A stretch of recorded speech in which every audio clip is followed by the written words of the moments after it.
Hello，我哋係 Pop Lady 㗎，可唔可以同你做個 fit check 啊？好。請自我介紹。我係崔浩然 Nicholas， 咁我係一位劍擊運動員，分享下你今日 outfit。簡潔為主啊，咁我都係中意全黑，係得閒就會加啲顏色。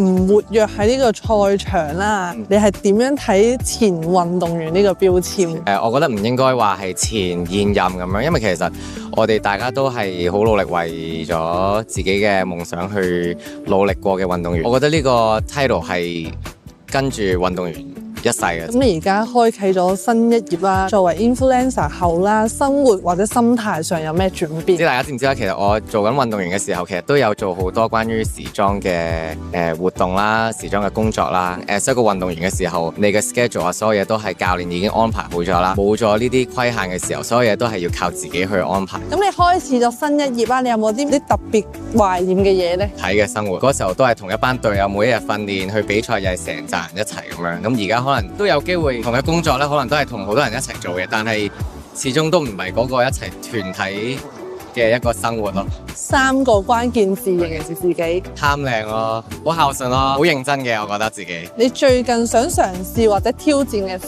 咁我朋友又咁啱開始咗自己嘅一個 art house 嘅一個工作啦，咁佢都好好，就俾咗一個機會我可以同佢一齊去呢個新挑戰。對於我嚟講，一個完全陌生嘅一個領域。未來有咩目標呢？除咗喺香港做嘢之外，都希望可以喺其他地方、其他國家度都做到嘢。